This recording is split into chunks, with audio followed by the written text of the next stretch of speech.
Hello, everybody. Welcome to 2025. Welcome to the rabbit hole. Today, what we're going to talk about is the Super Bowl and Kendrick Lamar's halftime show and the four kinds of reactions that everybody is getting.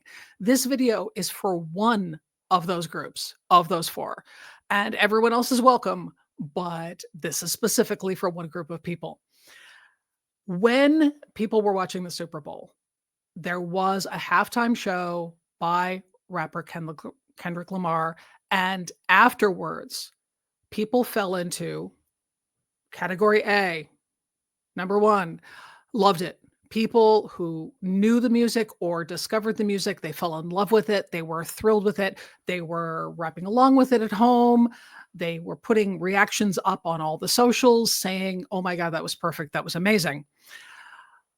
Those folks, you are 100% welcome to be in this video, but nothing in this video is gonna be new to you, so please hang out and give me commentary if I get something wrong. Number 2, these are the people who hated it. These are the people who not just not my thing, but absolutely hated it and are screaming bloody murder on all the socials right now about how, "Oh, I couldn't understand it, and it wasn't music, and I can't follow it, and how dare it do that." And there's people absolutely losing their blood pressure spiking, they're losing it completely over the fact that here is something happening that they had trouble following or understanding or didn't have the context for. And it's not like some of those metaphors were entirely subtle. Some of them were not subtle at all. So if you didn't get the message, you were trying not to get the message. But for those who hated it, this is not a video for you. If you want to hate watch, by all means, contribute to the algorithm. You're welcome. Thank you. Number 3, those are the people, not their thing. Bored, turned it off, didn't care, apathetic, not your thing. They're not watching this video anyway. They're not reading the blog post about this. They're not even here. It doesn't matter. Number 4, these are the people this video is for. These are the folks that are like me, the ones who watched it and were like, "Okay, what's going on there? I don't think I'm following that. I can't understand that, or maybe I can't hear that part." People who were like, "What is this? And why?" Some of it is really obvious, but there's layers to this. And once you start looking into it, there's layers upon layers upon layers. It is a parfait of just amazing detail. So I want to welcome you to the rabbit hole that I went to when I was on this journey. So, what I want to do is just give it a little quick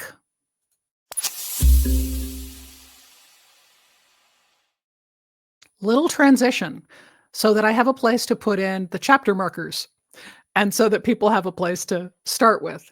Here we go. Story that gets us here.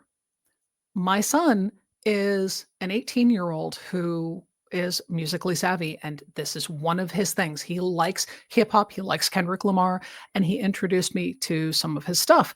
And when I listened to it, I couldn't understand any of it. I couldn't follow it. It was too fast for me. I couldn't parse any of the details, and I felt stupid. But because it's my kid, I was like, well, I want to be connected to what he's interested in and what he knows. So I'm going to go doing some digging. So I did what I do, and I started going down the rabbit hole on YouTube and finding out information. Now, I am not giving you the full soup to nuts history of what that show was, because that is a 2-hour video by people who have far more background and knowledge in this than I do. I am giving you here is a little appetizer introduction to this concept. So one of the things I did is I started looking around and going, okay, who is this guy? I don't really understand his stuff, but who is he? And I found out he's got a Pulitzer. And I'm enough of a snob that I went, how did he get a Pulitzer for a rap song? And I started looking at it, which is where first area and where my fishbowl privilege absolutely was blinding me to what was going on with that. So what I want to do is share, and I'm going to share my screen. Okay. This is digging the greats. Why Kendrick Lamar won a Pulitzer for Damn. It is fantastic. It is wonderful. You really, really want to you know, go to YouTube, check this out. I will put the link in the description and in the comments on the different socials. And then there is also different articles out there on how Kendrick earned a Pulitzer Prize when he became the first non-classical or jazz artist to win a Pulitzer Prize for music. 2018. It took to 2018 for this to happen. So that definitely got me. I was like, okay, I'm clearly missing things here. So I started digging in and I came across two different places that I want to play some clips for you today. The first is a comedian named Josh Johnson, who is just a sweet, wonderful guy who does this very, very friendly, very warm, embracing kind of comedy. His timing is impeccable. We'll be talking about him in later videos because his stagecraft is superb. However, what I want to share with you right now is this particular video. This is the YouTube Drake versus Kendrick explained to white people. Control verse. Kendrick did a verse in a song on, it was actually a Big Sean song. Big Sean is a rapper, sir. These are. So this guy does really, really detailed descriptions in his stand-up, and he brings you on these stories, and it's a nice, gentle, like he takes you on the storytelling journey with him beautifully. And I can strongly recommend that video. It was my introduction to this particular topic of this rap beef and what the history is behind it. And it helped me find where I was headed. Plus, he's really funny. Then there is this guy. Now, what I want is to find the first one here. So this is Knox Hill. He's a rapper, but he is also a YouTube reactor. He does really good breakdowns. So let me play a little bit of this. Shit, really dethrone him. Say, Drake, I hear you like I'm young. You better not ever go to cell block 1. You better not go to prison because you know what they do to your kind in prison. That's what he's saying there, right? Right? You mess with kids, you know what's going to happen. So you don't end up in cell block 1. Drake, I hear you like. Okay. It's really hard to find clips reviewing that song that I can share on YouTube, but it's 100% worth watching. Definitely go to Knox Hill's channel and check out his stuff. He does amazing breakdowns. Now, if you did watch that halftime show, one of the things you might not have been aware of is the number of people, if you weren't there in the audience, and I wasn't there in the audience, the number of people in that space that knew all of the lines, knew every single different song he combined together, knew what they meant, and could follow along. When I started going down this rabbit hole, Kendrick had the pop-out concert, which I'm going to play a little clip of. And I want you to just watch the mastery of stagecraft that this is and think about what it means. So let's go in right here. Just a couple seconds of this.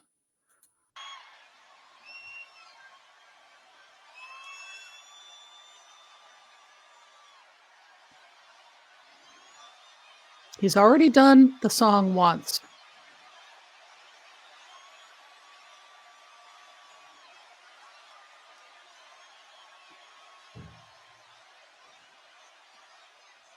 Now. Yeah.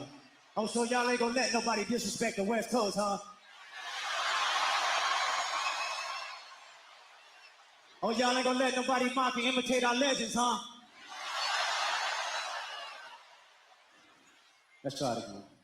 All right. So he's starting the song again. He played it multiple times.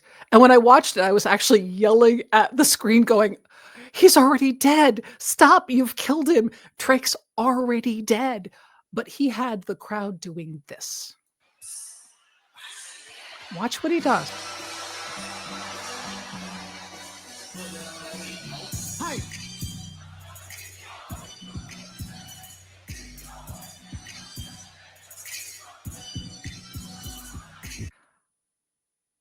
He's having them, he's got the confidence as a performer. He's got the stage mastery that he can let them do this. And they know every single line, and the entire group, the entire auditorium was doing all of the lyrics. They know it cold, and he did it multiple times.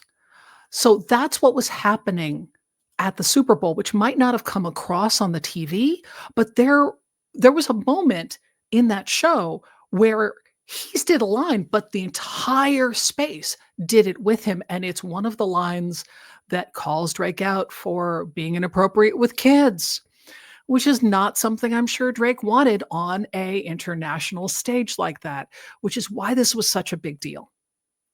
So again, 4 different groups of people reacting to this, 4 different groups of people giving their thoughts on this. But if you are one of the groups that was like, I can't quite understand it, I'm going to put these links in. And I would really welcome you to just go down this little rabbit hole, explore some of this stuff, and discover some of the layers on these things. Because as somebody who is a complete novice outsider to this, I didn't realize not only the technical complexity, I had a sense of that, but I didn't really realize the musicality, the layering of it, the meaning of it. But the details, and especially really good reactors, really good breakdowns, will give you that not only the initial layer, but the secondary layer, the Easter eggs, all the little call outs. The way Kendrick moves in the world is some of the most incredibly detailed, deeply thought through movement, communication, speech, body language, dance, costuming, all of it. What he did at the Super Bowl was a very specific storytelling event, and it had a lot in it, a lot of very meaningful things in it, a lot of culturally powerful things in it, but it also is a masterclass in technical artistry. So if it's not your thing and you're willing to go into exploring it, follow some of these links and tell me what you think, because this is one of these pieces that I've been wanting to talk about my introduction to Kendrick's work for a while. And as soon as the Super Bowl happened and the next day I saw all these reactions, I was like, well, it's time for me to make that video. There are a lot of places to get information, and some of them will be very, very, very detailed. So follow whatever threads you want, because you can get an entire PhD education on this stuff. But just be open to the fact that there are layers upon layers upon layers of meaning, not just one. It's not surface level. There's the surface, there's the sub, and then there's all the other stuff. So follow along the different reactors and the different, videos and explanations and treatises or white papers or whatever floats your boat that can give you more information about this to the degree that you want to. Because it is a world 100% worth exploring. And I wanted to welcome you as someone who I didn't grow up with it, and now I'm fascinated. And I hope more people take the time, more people who are in some discomfort, because it's alienating seeing something that you don't understand and can't follow. But exploring it is so worth doing. And for those of you who are, if you are watching this and you're like, no, I hated it, fine. It's not for you. Well, it is for you, but you're not willing to listen. So be mad about it if that's what makes you happy. But there's a lot there. And if you could get over yourself long enough to actually pay attention to what was being said and why, there is a wealth of information there. There's a wealth of experience and gems there. it's 100% worth doing. And I hope that people will comment, come to my YouTube, come to the different socials, give me feedback, tell me what I got wrong, tell me what I missed. And if you hated it and you want to tell me you hated it, that's fine. I'm going to think less of you for it. But if you want me to think less of you, then by all means, come join. For the rest of us, I'll see you in the next one. Bye.